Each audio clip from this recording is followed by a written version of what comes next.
할렐루야, 반갑습니다. 오늘은 2021년 5월 23일 주일 아침입니다. 토론토 영락교회 고등부 예배 가운데 나오신 여러분들을 주님의 이름으로 환영합니다.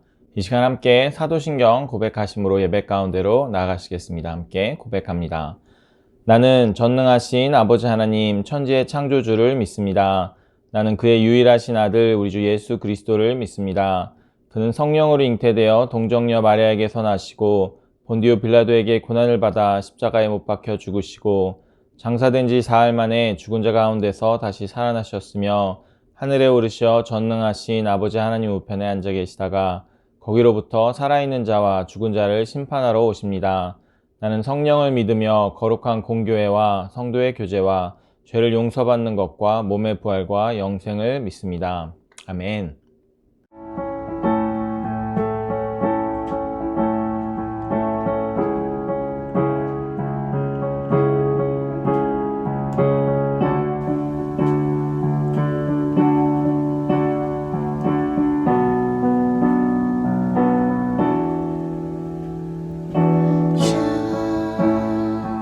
여호와는 광대하신 도다 그 거룩한 하나님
There's no darkness in your eye.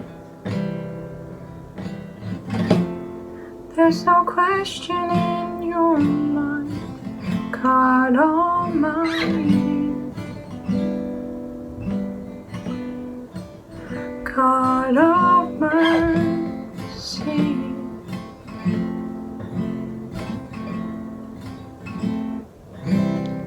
There's no hiding from your face.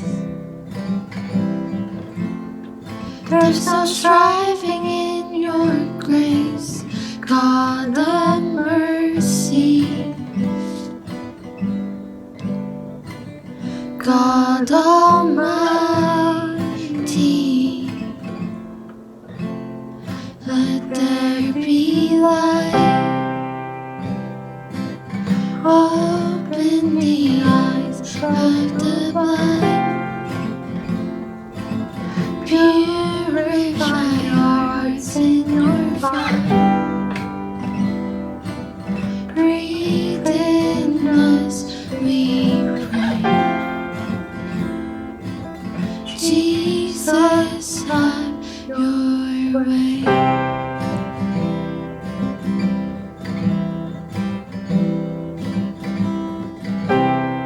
There's no borders in your love,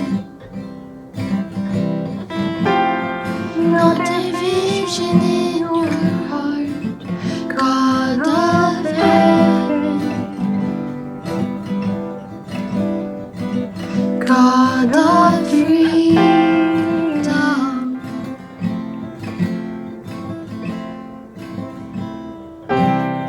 there's no taking back the cross,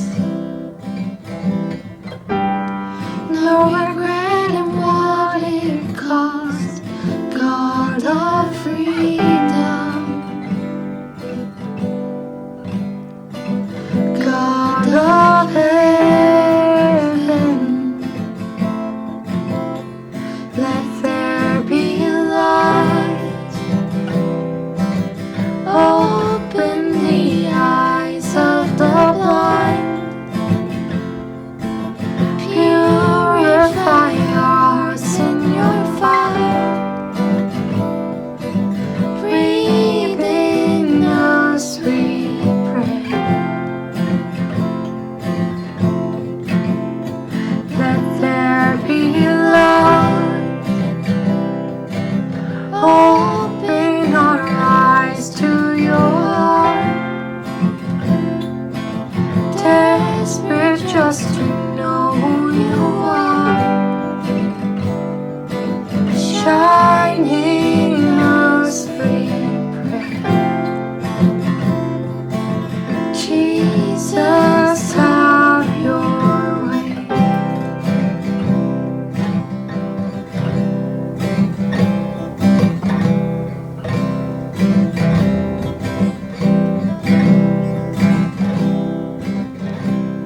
Goodness embracing the poor, comfort for all those who mourn, for broken hearted. Sing louder, release from prison and shame, oppression turning to praise for every captive. Sing louder, restoring sight to the blind, breaking the curse of the night for all in darkness. Sing louder, proclaiming freedom.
your way. 기도드리시겠습니다. 사랑이 많으신 하나님, 지난 한 주도 저희와 함께하여 주시고 또 오늘 귀한 예배의 자리로 불러주시니 감사합니다. 한 주간 하나님의 은혜 가운데 살아오면서 저희가 알게 모르게 지은 죄들이 있습니다. 이 시간 저희 죄를 주님께 고백하고 회개하오니 예수님의 보혈로 깨끗게 하여 주시옵소서. 코로나로 인해 예배를 온라인으로 드린 지 1년이 넘었습니다. 그동안 각자의 삶에 있는 여러 어려움과 힘든 시간들이 있다면 그 광야의 시간을 하나님만 의지하며 잘 이겨내 나가는 고등부 학생들 되게 하여 주시고 그로 인해서 하나님을 개인적으로 만날 수 있도록 도와주시옵소서. 저희가 매일 나누는 큐티 말씀을 통해서 저희가 날마다 하나님을 묵상하고 더 알아가게 하시고 또 영적으로 더 자라나 이 악한 세대를 거슬러 올라가는 세상의 빛과 소금이 되게 하여 주시옵소서. 오늘 말씀 나누실 목사님과 가정을 지켜주시고 성령님께서 늘 함께하여 주셔서 저희 고등부를 잘 이끌어갈 수 있도록 힘주시옵소서. 예배드리는 이 시간 저희의 마음을 주장하여 주셔서 신령과 진정으로 주님 앞에 예배드리게 하여 주시고 이 시간 오직 주님만 홀로 영광 받으시길 원합니다. 예수님의 이름으로 기도드립니다. 아멘. 오늘 하나님께서 우리에게 주신 말씀은 출애굽기 12장 3절에서 11절 말씀입니다. 너희는 이스라엘 온 회중에게 말하여 이르라. 이달 열흘에 너희 각자가 어린 양을 잡을지니 각 가족대로 그 식구를 위하여 어린 양을 취하되 그 어린 양에 대하여 식구가 너무 적으면 그 집의 이웃과 함께 사람 수를 따라서 하나를 잡고 각 사람이 먹을 수 있는 분량에 따라서 너희 어린 양을 계산할 것이며 너희 어린 양은 흠없고 1년 된 수컷으로 하되 양이나 염소 중에서 취하고 이달 열 나흔 날까지 간직하였다가 해질 때에 이스라엘 회중이 그 양을 잡고 그 피를 양을 먹을 집 좌우 문설주와 인방에 바르고 그 밤에 그 고기를 불에 구워 무교병과 쓴 나물과 아울러 먹되 날것으로나 물에 삶아서 먹지 말고 머리와 다리와 내장을 다 불에 구워 먹고 아침까지 남겨두지 말며 아침까지 남은 것은 곧 불사르라. 너희는 그것을 이렇게 먹을지니 허리에 띠를 띠고 발에 신을 신고 손에 지팡이를 잡고 급히 먹으라. 이것이 여호와의 유월절이니라. 아멘. 할렐루야, 반갑습니다. 오늘은 성경 시리즈 6번째 시간입니다. 오늘의 주제는 유월절과 또 열제양 이야기입니다. 우리가 이제까지의 이야기들을 다시 한번 생각해 보시면요. 하나님께서 천지를 창조하실 때 이 세상을 우리를 위해서 선하시게 창조하셨습니다. 그런데 사람이 그것을 믿지 못하고 불신하였기 때문에 타락하게 되었습니다. 하지만 하나님은 태초부터 우리를 위한 구원의 계획을 가지고 계셨고 그래서 그 일들을 이미 이루시기 시작하셨습니다. 그래서 아브라함을 택하셔서 자신을 보여주시고 그로 민족을 이루어서 하나님의 백성이 되게 하십니다. 그래서 그 과정 중에 있는데요. 하나님을 알려주시고 그래서 우리가 하나님을 믿고 따를 수 있도록 우리를 하나님께로 부르고 계시는 것입니다.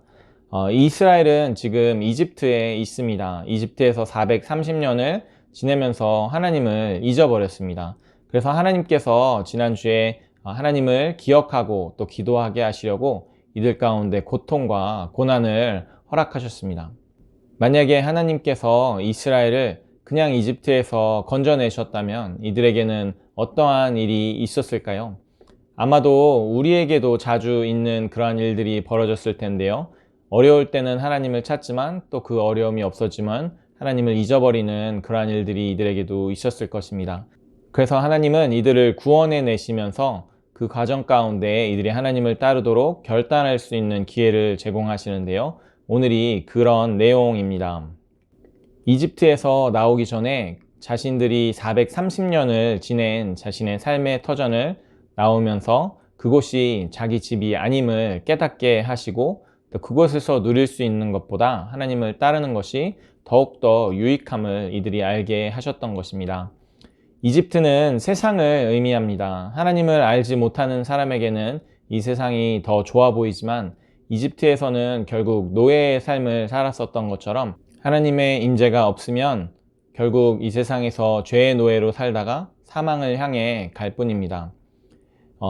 이스라엘 민족과 이집트 사람들의 차이점은 무엇이었을까요? 사실은 그들에게는 차이점이 없었습니다. 하나가 있다면 하나님께서 이스라엘 민족을 선택하셨다라는 것.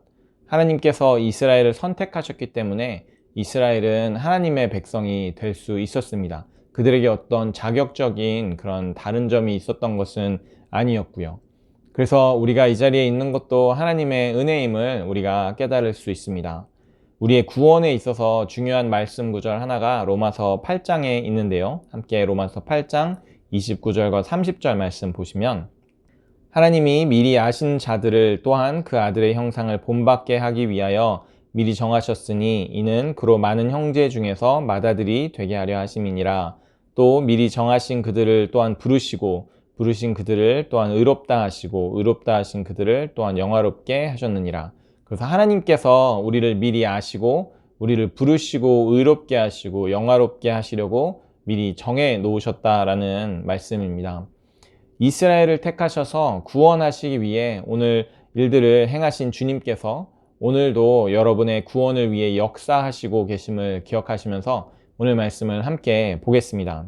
오늘 살펴볼 내용은 열재앙과 유월절 이야기인데요. 열재앙은 피재앙, 개구리재앙, 이재앙, 파리재앙, 가축 돌림병재앙, 악성 종기재앙, 우박과 메뚜기, 흑암, 그리고 장자의 죽음 재앙 이 10가지를 이야기합니다.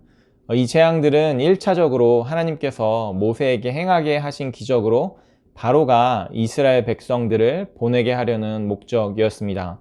이스라엘을 보내라고 했을 때 바로가 하나님을 알지 못한다라고 했기 때문에 하나님 자신을 이 재앙들을 통해서 알려주시는 것입니다. 출애굽기 5장 1절과 2절 말씀인데요. 그 후에 모세와 아론이 바로에게 가서 이르되 이스라엘의 하나님 여호와께서 이렇게 말씀하시기를 내 백성을 보내라. 그러면 그들이 광야에서 내 앞에 절기를 지킬 것이니라 하셨나이다. 바로가 이르되 여호와가 누구이기에 내가 그의 목소리를 듣고 이스라엘을 보내겠느냐. 나는 여호와를 알지 못하니 이스라엘을 보내지 아니하리라. 또 다른 의미는 하나님께서 이집트의 신들과 싸우셔서 누가 더 강한지를 보이시는 것입니다. 출애굽기 5장 6절과 7절에 보시면 이스라엘을 보내라는 말을 들은 바로가 오히려 이스라엘에게 더 큰 어려움을 줍니다. 데려가 볼 테면 데려가라는 말인데요. 출애굽기 5장 6절과 7절 말씀입니다. 바로가 그날의 백성의 감독들과 기록원들에게 명령하여 이르되 너희는 백성에게 다시는 벽돌에 쓸 짚을 전과 같이 주지 말고 그들이 가서 스스로 짚을 주게 하라. 그래서 벽돌을 만들 재료라도 주고 만들게 한 것이 아니라 지푸라기마저 직접 주워다가 일하게 한 것이었습니다. 이집트에서 바로는 신이었습니다. 그러기에 바로와 하나님의 힘겨루기가 시작된 것이죠. 결과는 하나님의 압승이었습니다. 하나님과 견줄 만한 다른 신은 없는 것이죠. 우리가 요즘 우상을 섬기지는 않지만, 그렇죠? 집에 나무나 돌로 된 그런 신상에게 절을 하고 그러는 사람들은 많지 않잖아요. 하지만 세상에는 믿음이 없는 사람은 없습니다. 하나님을 믿지 않는 것은 사실 하나님이 계시지 않는 것을 믿는 것과 같은 것이죠. 예전에는 신들을 믿었다라고 하면 요즘에는 각자의 가치관, 지식, 신념 등의 모양으로 우리는 믿음을 가지고 있고 그것들은 우리의 삶을 컨트롤하고 있습니다. 그래서 이것은 우리의 삶에 있는 영적 전쟁입니다. 하나님은 열재앙을 통해서 그 이집트의 신들보다 그리고 우리가 믿고 의지하는 그 어떤 우상들보다 자신이 강하심을 보이십니다. 그러니까 개구리나 나일강은 나와 큰 상관이 없어 보이지만 실제로는 많은 상관이 있다는 말입니다. 오늘은 열재앙을 살펴보고 또 특별히 마지막 장자의 죽음 재앙에서 이어진 유월절 사건을 주의 깊게 보려고 하는데요.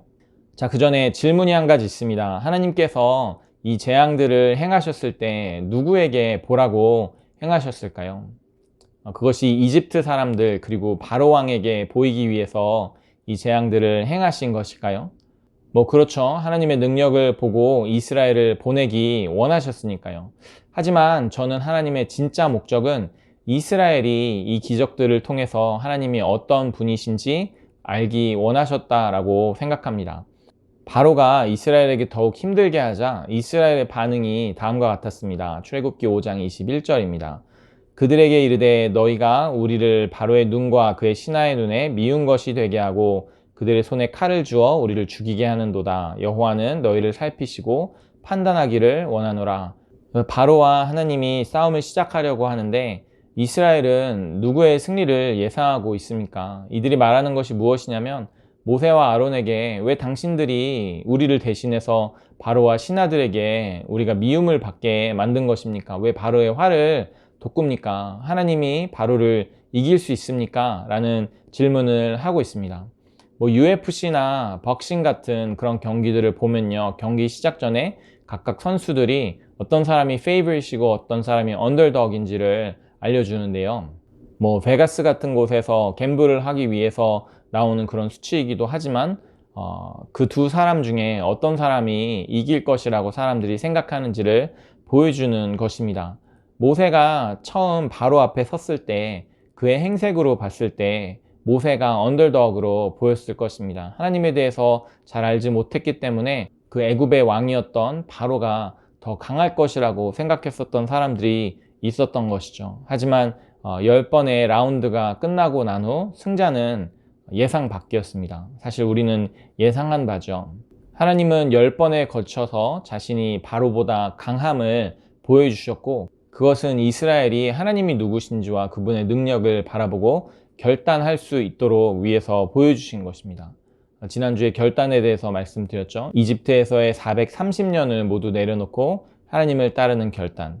우리에게는 어떤 결단이 필요합니까? 우리가 믿고 있는 하나님이 하는 다른 것들, 그것들을 버리고 오직 하나님만 의지하기로 결단할 수 있도록 오늘 우리에게 이 10재앙을 보여주고 계시는 것입니다. 자, 이제 재앙들을 함께 살펴볼 텐데요. 먼저 3가지씩 묶어서 함께 보려고 합니다. 첫 번째 그룹은 피재앙, 개구리재앙, 이재앙입니다. 첫 번째 피재앙인데요. 출애굽기 7장 20절과 21절 말씀입니다. 모세와 아론이 여호와께서 명령하신 대로 행하여 바로와 그의 신하의 목전에서 지팡이를 들어 나일강을 치니 그 물이 다 피로 변하고 나일강에 고기가 죽고 그 물에서는 악취가 나니 애굽 사람들이 나일강 물을 마시지 못하며 애굽 온 땅에는 피가 있으나. 그래서 하나님께서 나일강을 피로 만드셨습니다. 일주일 동안 이런 일이 일어났고요. 나일강은 총 길이 6,650km로 세계에서 가장 긴 강입니다. 또 가장 유명한 강 중에 하나이고요. 이집트 문명이 이곳에서 시작됐습니다. 나일강은 1년에 한 번 물의 양이 늘어나면서 범람을 하는데요. 그럴 때 상류에서 내려온 비옥한 흙을 강변에 쏟아놓기 때문에 그 이후에 농사를 지으면 대박이 납니다. 그래서 한 역사가는 애굽 땅의 풍요는 나일강의 선물이라고 불렀습니다. 애굽 사람들의 97% 정도가 나일강 주변에 모여 살았다는 이야기도 있습니다. 그래서 사람들은 나일강을 신격화했고 하피라는 신을 나일강의 신으로 숭배했습니다. 두 번째 재앙은 개구리 재앙인데요. 출애굽기 8장 1절부터 4절까지의 말씀입니다. 여호와께서 모세에게 이르시되 너는 바로에게 가서 그에게 이르기를 여호와의 말씀에 내 백성을 보내라. 그들이 나를 섬길 것이니라. 내가 만일 보내기를 거절하면 내가 개구리로 너의 온 땅을 치리라.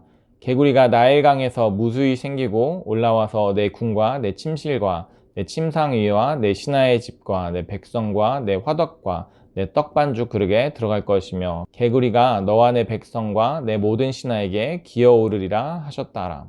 나일강이 범람하고 난 후에 그 강에 있었던 개구리 알이 그 주변에 넓게 퍼져서 그곳에 개구리들이 많이 생겨났을 것입니다. 그래서 개구리는 나일강과 더불어 풍요와 다산의 상징이 되었습니다. 역시 이집트의 수많은 신들 중에는 헤케트라는 개구리 모양의 여신이 있었습니다. 하지만 하나님과 대립되는 것이죠. 만물의 생명을 주시는 분은 이 헤케트라는 여신이 아니라 하나님이십니다. 이후에 개구리들이 죽고 난 뒤에 이 시체들을 쌓아놨더니 악취가 나더라고 기록합니다. 그랬을 때 사람들은 자신들이 신성하게 여기던 개구리가 이 개구리는 신이 아니구나 라는 것을 생각했을 것입니다.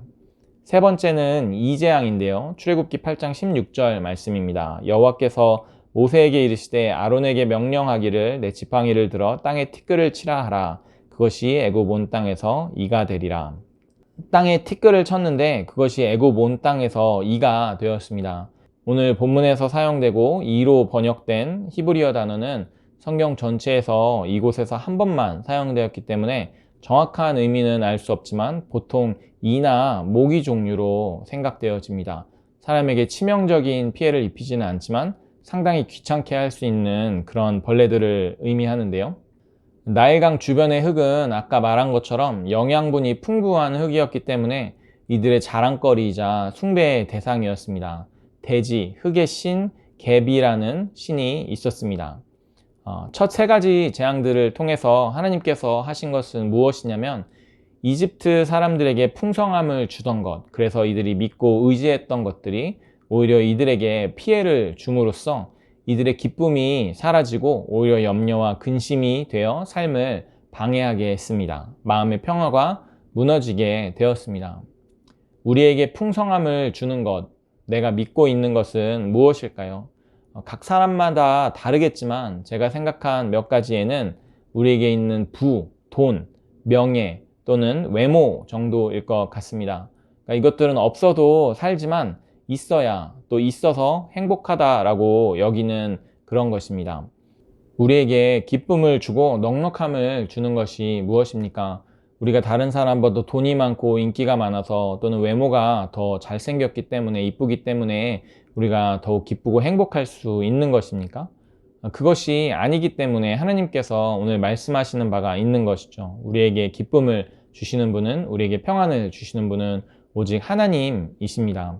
하나님께서 처음 세 가지 재앙을 통해서 우리에게 말씀하시는 것은 우리에게 풍요로움을 제공하시는 분이 이 세상의 우상들이 아니라 하나님이심을 분명히 우리에게 말씀하고 계시는 것입니다. 두 번째 그룹 세 가지 재앙은 파리 재앙, 가축 돌림병 재앙, 그리고 악성 종기 재앙입니다. 이 세 가지 재앙부터는 하나님께서 이스라엘을 구별하셔서 이스라엘 민족은 해를 입지 않게 하십니다. 네 번째 파리 재앙인데요. 출애굽기 8장 21절과 22절 말씀입니다.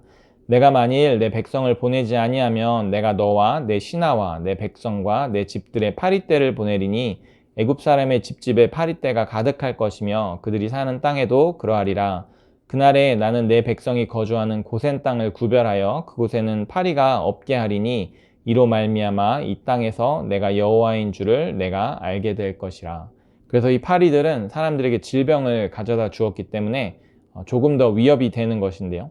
다섯 번째 재앙이 가축의 돌림병 재앙입니다. 출애굽기 9장 2절부터 4절까지의 말씀입니다.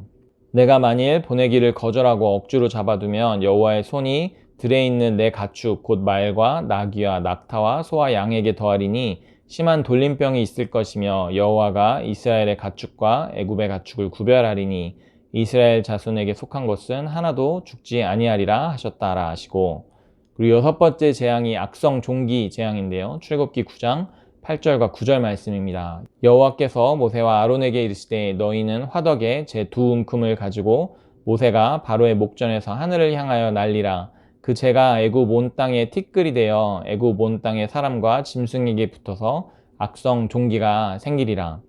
이 세 가지 재앙들도 분명 이집트의 몇몇 신들에 대한 하나님의 실력 행사이지만 제가 이쪽에 전문가도 아니고 또 오히려 중요한 부분이 아니기 때문에 그 신들의 이름이나 그림 같은 것은 생략하겠습니다. 이제 이 재앙들을 통해서 하나님은 여유로움을 제하여 내가 불편하게 되는 것을 넘어서서 나와 내 자신들이 피해를 입게 하십니다.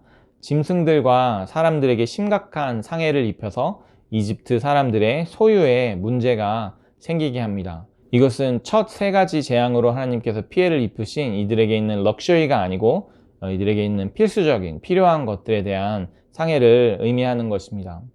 이들의 재산과 또 건강이 상하여짐을 통하여서 이들의 마음에 의지했었던 부분들이 무너지게 되는 것입니다. 일상생활이 불가능해지거나 불편해졌습니다. 그래서 아마 이 재앙들은 우리에게 있어서 질병이나 사업이 망하는 것, 직업을 잃어버리는 것, 건강을 상하게 하는 것, 또 먹고 사는 것에 지장을 받는 것을 의미할 것입니다. 우리는 보통 이야기할 때 잘 먹고 잘 살지는 못해도 먹고 사는 것 정도는 하나님 없이 가능할 것 같은데 하다가 내가 하루하루 먹고 입는 것이 하나님의 은혜였다라는 것을 깨달을 때가 있습니다. 여러분들 혹시 한번 크게 아파 보신 적이 있으신가요? 저는 뭐 대단하게 아파 본 적은 없지만 몇 년 전에 뇌수막염, 메닌자이리스를 알아본 적이 있습니다. 뇌 쪽에 무슨 염증이 생겼다라고 하는데요. 아무튼 병원에 입원도 하고 또 후유증이 있어서 한 달 정도는 집에서 좀 쉬었어야 했습니다. 계단을 오르내리는 것도 힘들었고 또 밥 먹는 것도 누가 도와줘서 이렇게 먹을 수 있었던 그런 시간도 있었습니다. 그렇게 대단한 게 아니더라도 제가 몇 주 전에 치통인지 두통인지 이쪽이 좀 많이 아파서 좀 음식을 씹는 게 좀 힘들었었던 적이 있어요. 뭐 약을 먹고 낫기는 했는데 그럴 때 생각했었던 것이 내가 뭔가 먹을 수 있는 것도 이 건강이 하나님께서 도우셔야 하는 것이구나. 꼭 아플 때 우리가 그런 것들을 깨닫게 되죠. 하나님께서 이 두 번째 그룹의 세 가지 재앙을 통해서 이집트와 바로에게 또 이스라엘에게 또 우리에게 말씀해 주시는 것은 우리의 일상생활, 우리가 살아가는 이 모든 것이 하나님의 은혜라는 것입니다. 그래서 바로도 이제는 하나님을 알고 타협하기 시작합니다. 출애굽기 8장 25절 말씀인데요. 바로가 모세와 아론을 불러 이르되 너희는 가서 이 땅에서 너희 하나님께 제사를 드리라. 모세와 아론이 요구했었던 것은 광야에 나아가서 하나님을 예배하겠다라는 것인데 바로는 아니 나가지 말고 이 땅 안에서 예배를 드리라는 것입니다. 하나님께 예배를 드리는데 하나님께서 원하시는 방법이 아닌 내 방법대로 드리는 것이죠. 하나님을 적당히 아는 사람들은 하나님과 타협하려고 합니다. 신앙생활에 있어서도 내가 교회는 뭐 빠지지 않고 출석하고 또 큰 잘못은 하지 않을 테니 내게 큰 어려움은 없었으면 좋겠다라는 그런 바람으로 살아갈 때가 있습니다. 하지만 하나님께서 우리에게 원하시는 것 또는 하나님이 우리에게 deserve 하시는 것은 무엇입니까? 하나님을 믿는 것은 믿거나 믿지 않거나 둘 중 하나이지 적당히가 없습니다. 양다리는 더더욱 없고요.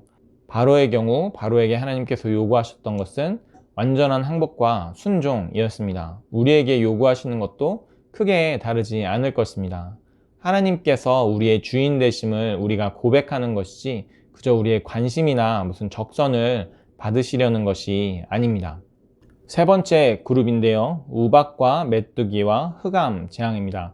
일곱 번째 재앙 우박 재앙입니다. 출애굽기 9장 17절에서 19절 말씀입니다. 내가 여전히 내 백성 앞에 교만하여 그들을 보내지 아니하느냐. 내일 이맘때면 내가 무거운 우박을 내리리니 애굽 나라가 세워진 그날로부터 지금까지 그와 같은 일이 없었더라. 이제 사람을 보내어 내 가축과 내 들에 있는 것을 다 모으라. 사람이나 짐승이나 무릇 들에 있어서 집에 돌아오지 않는 것들에게는 우박이 그 위에 내리리니 그것들이 죽으리라 하셨다 하라 하시니라. 하나님께서 사실 우박 재앙 이전에는 경고를 하셨는데 그것을 듣고 집 안으로 들인 사람들은 보호를 받았지만 그렇지 않았던 사람들은 피해를 입었습니다. 여덟 번째 메뚜기 재앙입니다. 출애굽기 10장 4절에서 6절입니다.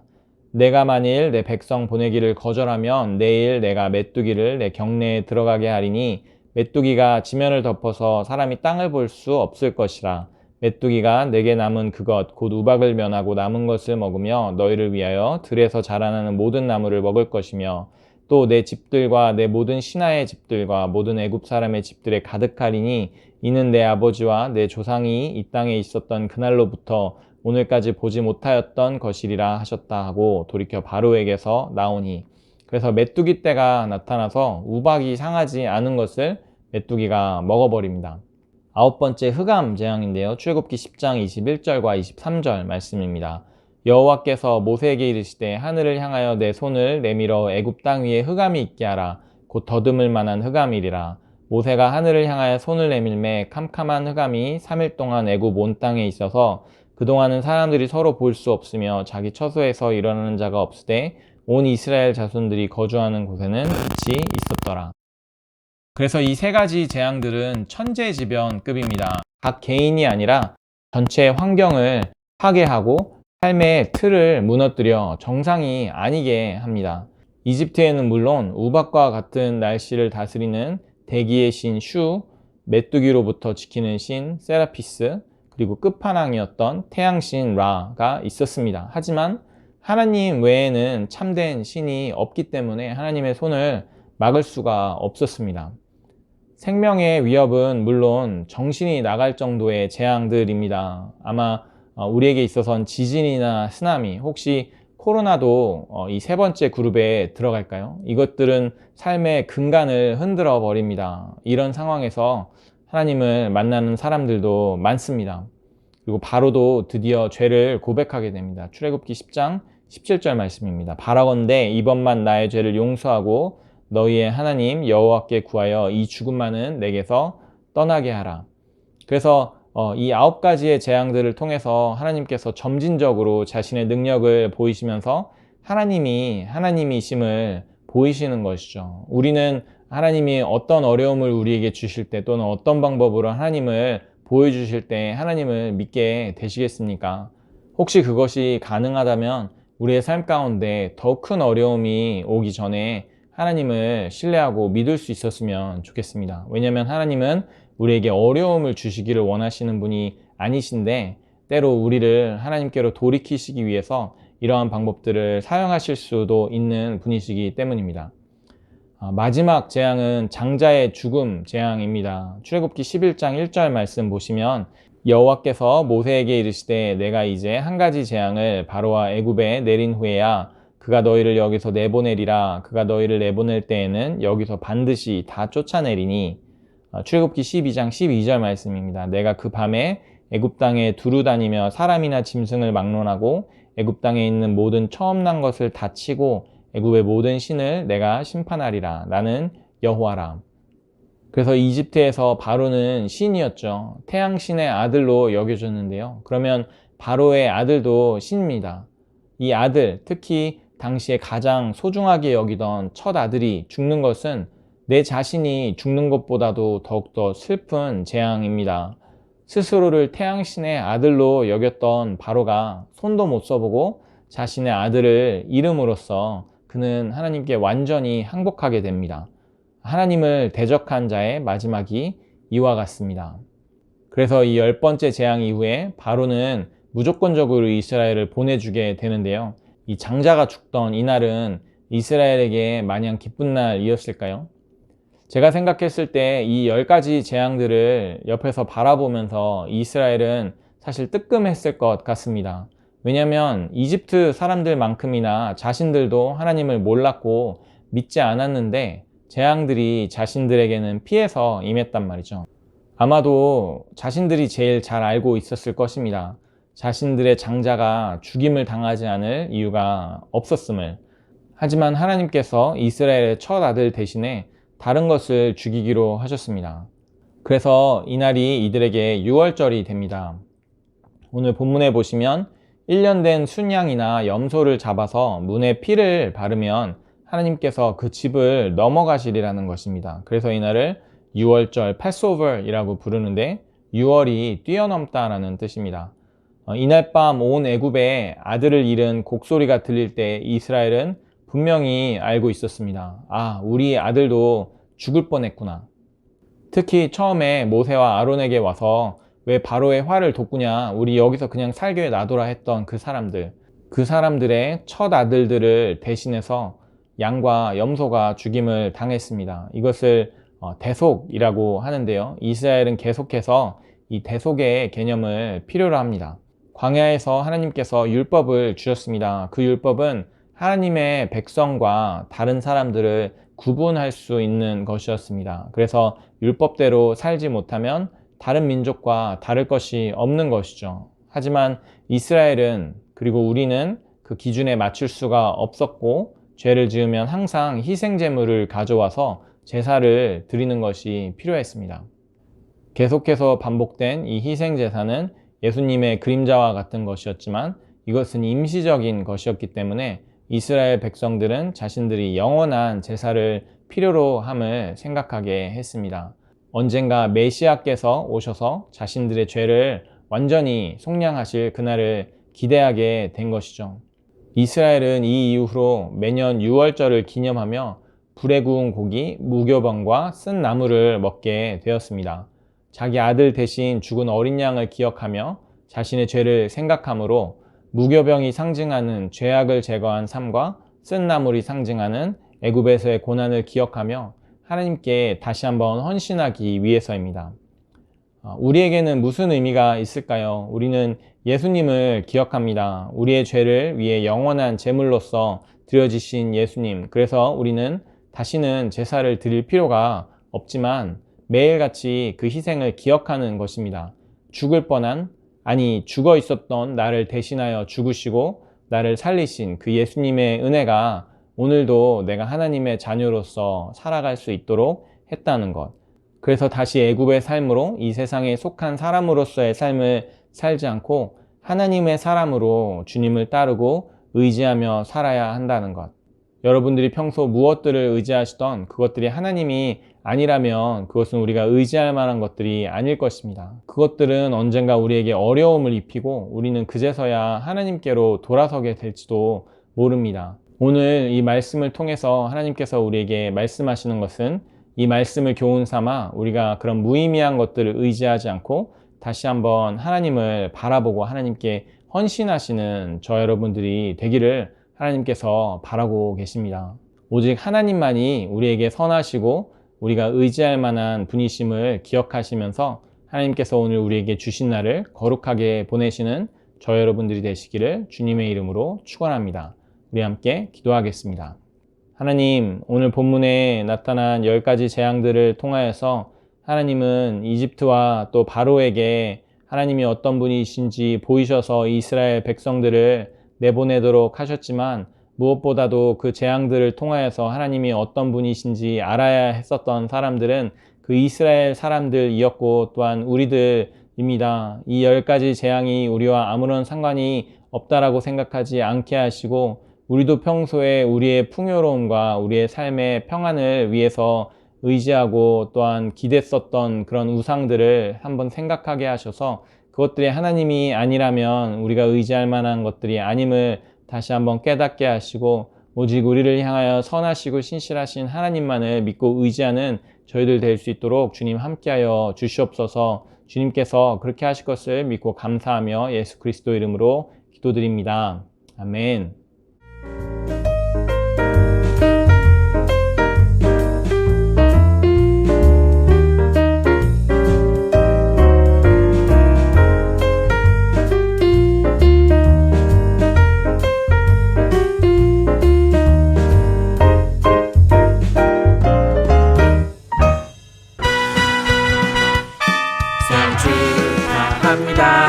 생일 축하합니다. 사랑하는 친구들 생일 축하합니다. 생일 축하해. 오늘도 예배를 위해서 수고하신 많은 분들 너무나 감사합니다. 우리 찬양팀 너무 고맙고요. 또 우리 주알팀도 너무 감사합니다. 또 예배 편집을 위해서 수고하신 선생님도 너무 수고하셨습니다. 두 가지 광고가 있는데요. 엽서 프로젝트가 진행 중입니다. 우리 주알팀이 너무나 이쁘게 디자인해 주었는데요.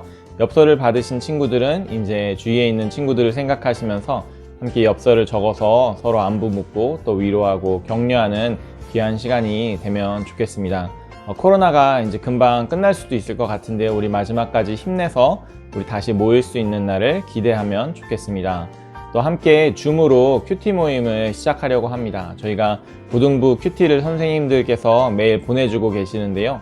함께 모여서 어떻게 큐티하는 건지 더 같이 배우고 또 나눔으로써 은혜가 배가 되는 그런 역사가 있기를 원합니다.